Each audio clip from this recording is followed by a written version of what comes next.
Barbados prepares to host a national telethon this Sunday to raise funds to help the recovery efforts in hurricane-ravaged Bahamas. Prime Minister Mia Amor Motley among a CARICOM team being updated on the situation in the Bahamas.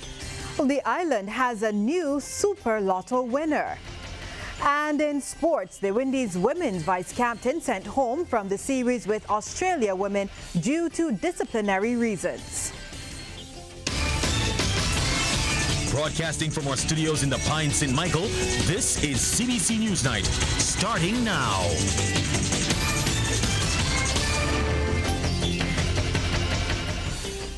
Very good evening to you. I'm Lisa Broom, and in our top story tonight, Barbados will be hosting a national telethon to raise funds for the hurricane-ravaged Bahamas this Sunday.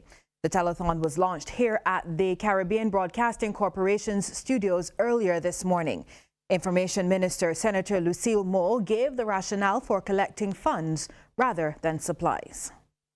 Now, trying to get aid to the Western Caribbean, there are many challenges of getting things to the Bahamas and then within the Bahamian waters themselves.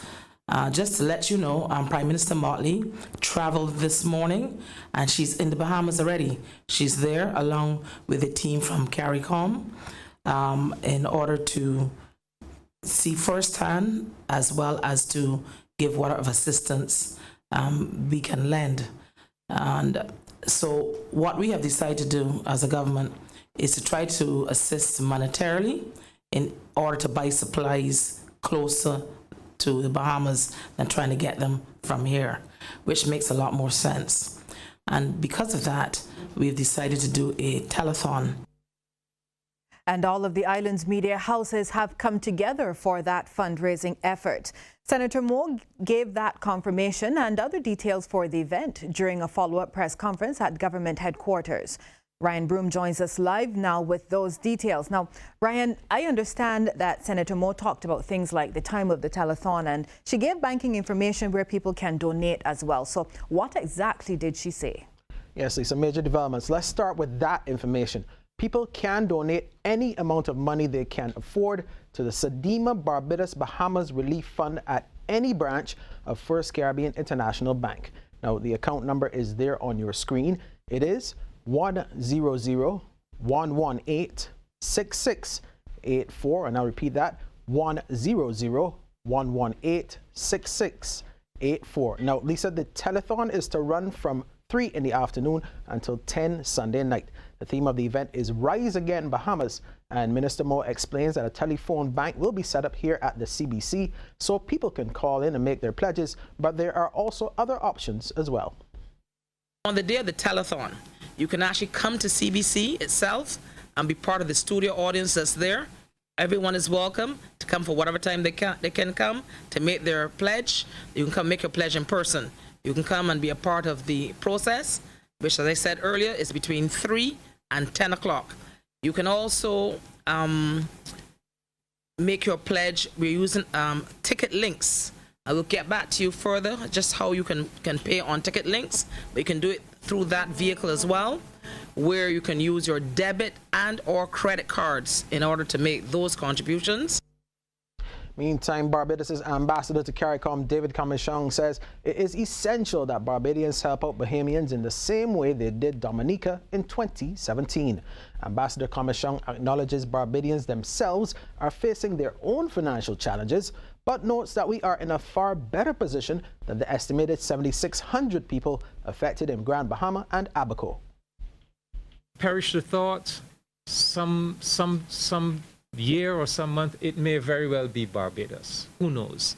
But the point is, we must develop a way of thinking in the Caribbean where something touches one, it touches all. Damage is done to one, we're not going to leave any one country alone to have to face an emergency simply on its own resources, to having to rebuild simply by itself. No. Our mindset must be that we recognize our brothers and sisters. We will be our brothers and sisters' keepers. And Lisa, members of the faith-based community have also pledged their support for the telethon. Reverend Dr. Nigel Taylor, president of the Barbados Evangelical Association, notes that now is the time for an outpouring of compassion for Bahamians. So, Lisa, just a few more things. In addition to prayers for Bahamians, all churches and religious organizations are being encouraged to take up a special collection on Sunday. An appeal is also going out for the island's entertainers, sports people, and social media influencers to get on board with the telethon, either by performing during the live event on Sunday or by recording appeal messages or encouraging their followers to donate to the cause.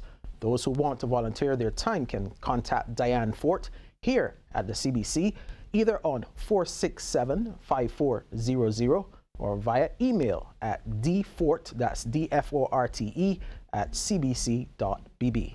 That information is also on the screen. And just to repeat, you can donate any amount to the Sedima Barbados Bahamas Fund at any branch of First Caribbean International Bank. The account number is, again, 100-118-6684. Again, 100-118-6684. And the fund is called the Sedima Barbados Bahamas Relief Fund. Lisa, it's back to you. Thank you very much, Ryan. And as we heard earlier, Barbados Prime Minister Mia Amor-Motley is among a team of CARICOM officials meeting with the Prime Minister of the Bahamas to discuss the group's support toward relief and recovery efforts post-Durian. The CARICOM delegation, led by Chairman Prime Minister of St. Lucia, Alan Chasney, arrived in the Bahamas this morning. The team also includes Secretary General of CARICOM, Ambassador Erwin LaRocque, President of the Barbados-based Caribbean Development Bank, Dr. Warren Smith, and the Executive Director of the Caribbean Disaster Emergency Management Agency, Ronald Jackson.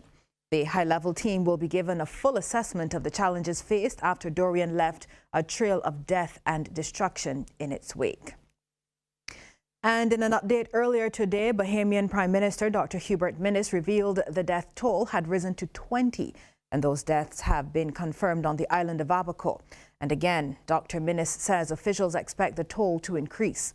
He says families have been deeply impacted by the devastation brought by Hurricane Durian, including those trapped during the storm. Just about every Bahamian throughout the country has been worried about loved ones on the Grand Bahama and Abaco. We have all heard the stories and accounts of looting and other disturbances. Bahamians are distressed that anyone would loot and further the suffering of those affected by this tragedy. This is a terrible disregard for the safety and security of others. Be warned. We will prosecute looters and other lawbreakers to the full extent of the law.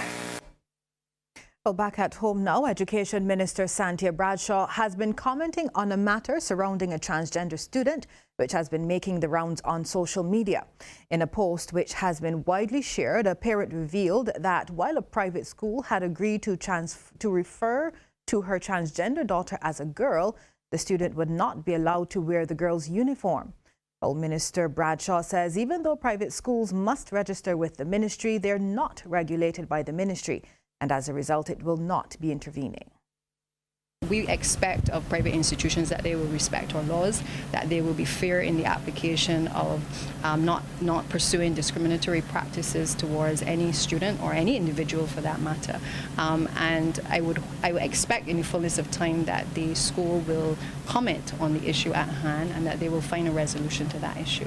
But my information tells me that they have been more than accommodating in relation to the issue, and they're well within their rights to be able to make determinations in terms of their policies at the school. Persons are free either to pay for the students to go there or to not pay for the students to go there. But I think that is a matter that the school is dealing with, and I would, out of respect, allow them to be able to ventilate that in the public further.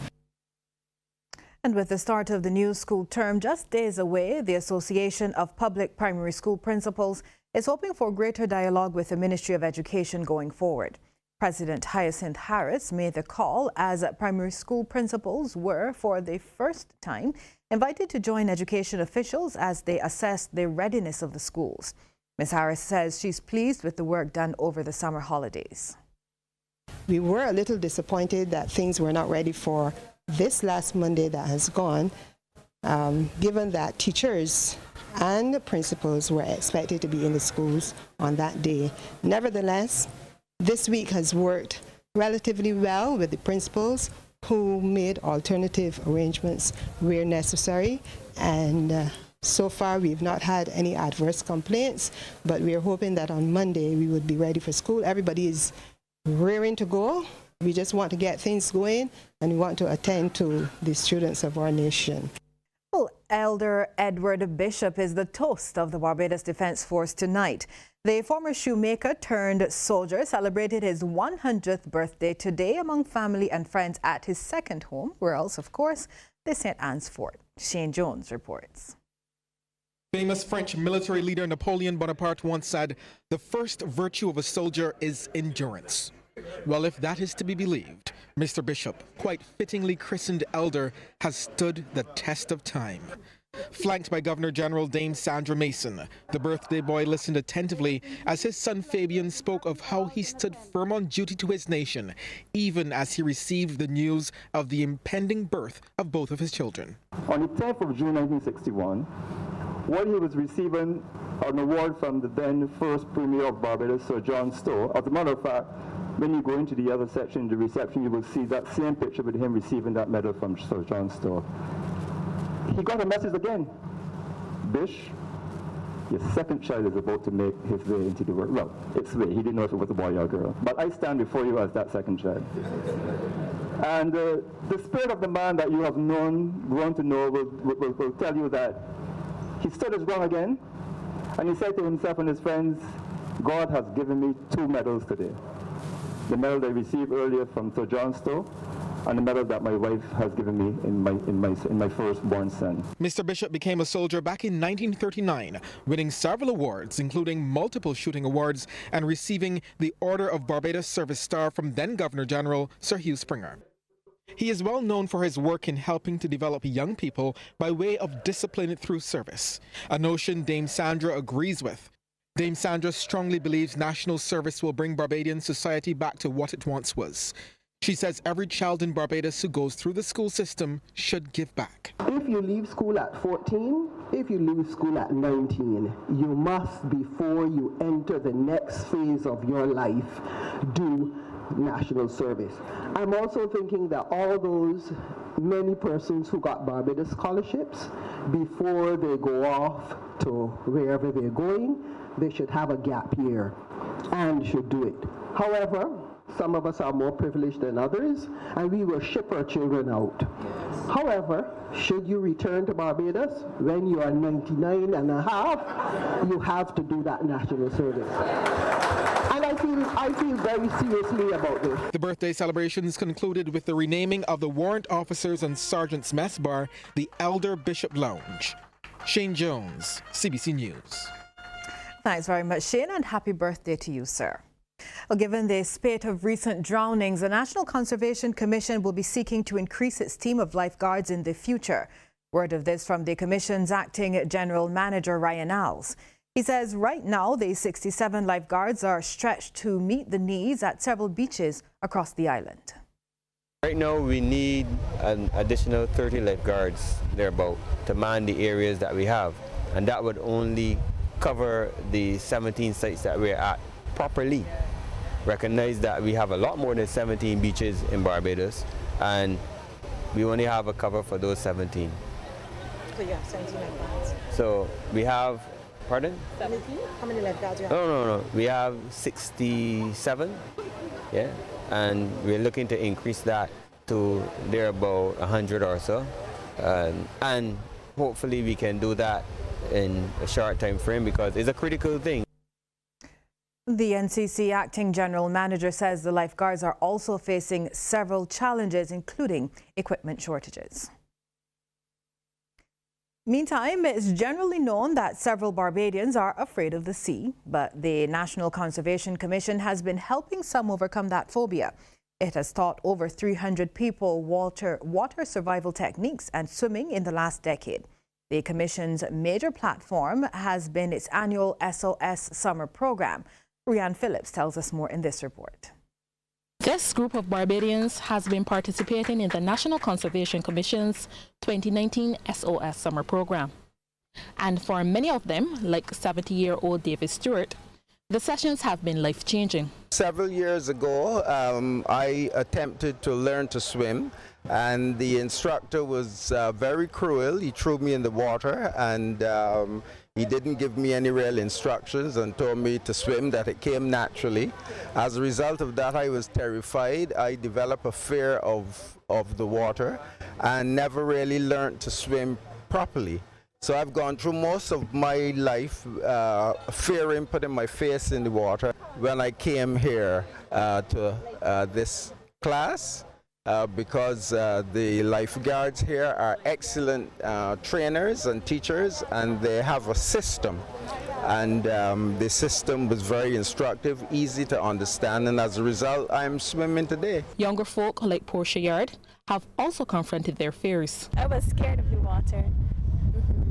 And then they helped me to fight that fear. My experience at this program, it was very good. My instructors really helped me, and I really progressed throughout the 6 weeks. 18-year-old Molly Mosley was not afraid of the sea, but she's gained useful information from the 6-week program. It was amazing. I learned very much so new things. It was very, what would I say? Interactive. Yes, it was very interactive. You get to know more people. The techniques was amazing because yes, I would have known to swim before, but the techniques they give you actually works more effective. Despite the successes, the NCC has been forced to cap the program due to a shortage of lifeguards. There is always an increase every year, but we have to kind of limit it to there around between 30 to 40 persons because of the lack of numbers. Because we still need to man the beaches while people are being trained. So we cannot put all resources to teach people to swim, and then we don't have the adequate cover at the beaches. The participants also received certificates for completing the course.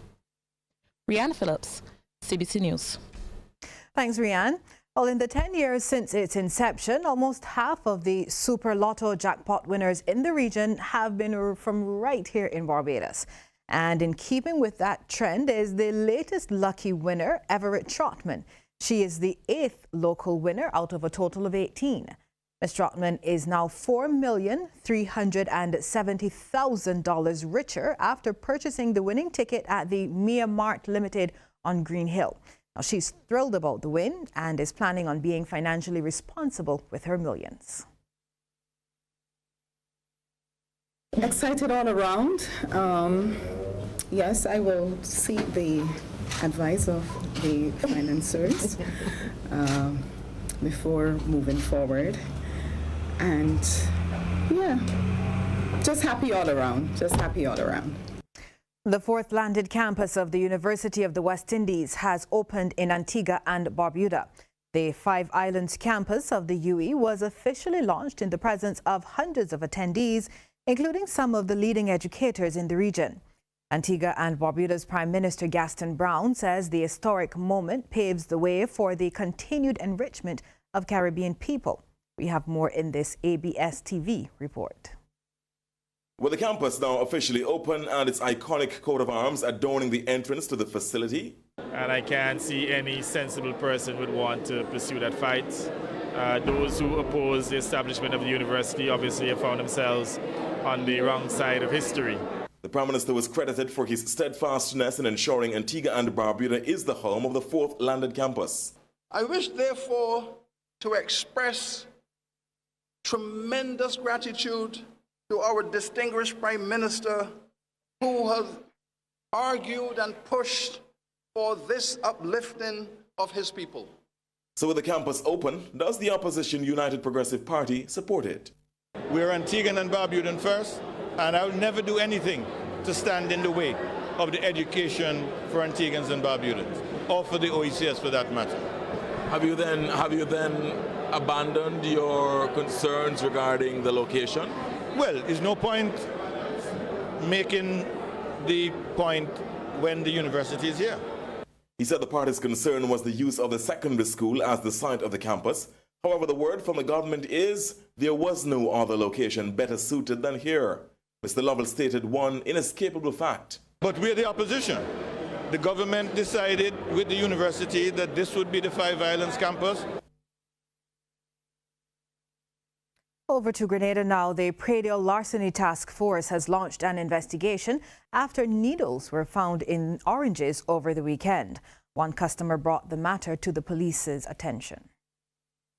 Police are seeking the culprit responsible for needles found in oranges bought over the weekend. One customer walked into the Central Police Station on Monday with the injected fruits after nearly consuming them. Police Constable Wayne Frank, attached to the Pradial Larceny Task Force, spoke to GBN's news team on Wednesday. And well, not I think that Saturday the person would have bought a bag of oranges, right, to make juice, and in going to do so, in peeling it, they observed that there were foreign bodies, mainly needles, stuck in the produce. So they called, instead of coming in, they came into the station, and this is the result of it. The matter is being investigated, and we're looking to, hopefully, by the end of the week or before the end of the week, we'll be able to get to the bottom of this. Okay. The latest reports, he says, emanates from the south of the island. Frank says a bill of sale is one requirement vendors must possess, and consumers have the right to ask questions for their safety when making purchases. Right? And as you can see, Pradial Larceny continue to be a problem plaguing the farmers. Right? And we cannot stop it, but we have to reduce on the occurrence. It is becoming a nuisance.